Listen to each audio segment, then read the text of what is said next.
रानी, इतनी प्रसन्न क्यों हैं आप? क्या आपको सच में नहीं दिख रहा कि आज आपके पुत्र भरत का भाग्य आपके ही सामने छीना जा रहा है? यह तुम क्या कह रही हो मंथरा? राम तो मेरे ही पुत्र समान है।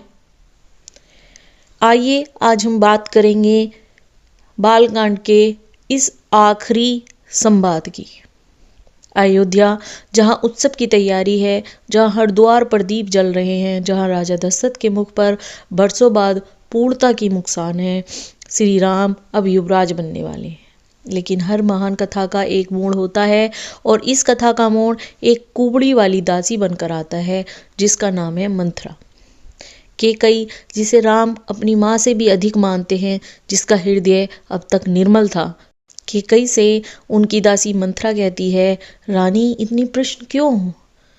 क्या आपको भरत के साथ हो रहे अत्याचार का अंदाजा नहीं है?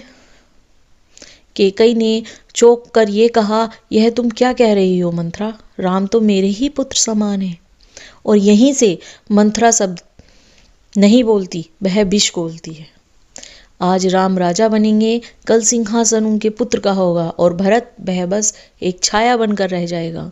आप रानी रहेंगी लेकिन सत्ता आपकी नहीं होगी। यह भाग्य नहीं था, यह एक बीज था, अहंकार का बीज, भय का बीज, माँ के मन में डाले गए असुरक्षा के बीज। नहीं नहीं मंथरा, ऐसा नहीं हो सकता। मंथरा रुकती है और कहती है, रानी क्या आपको राजा दशरथ के वे 2 वरदान याद हैं? आज नहीं मांगेंगी तो फिर कब मांगेंगी? यही वह क्षण था जब अयोध्या की उजली सुबह धीरे धीरे अंधकार की ओर बढ़ने लगती है। यही वह क्षण था जहां रामायण ने करवट ली। एक दासी की वाणी, एक माँ का भ्रम और एक पूरे युग का भाग्य बदल गया। राम का वनवास तलवार से नहीं, मंथरा की जुबान से शुरू होता है। जुड़े रहिए हमारे साथ, क्योंकि आप अगले पार्ट में देखेंगे केकई का कोप भवन में जाना।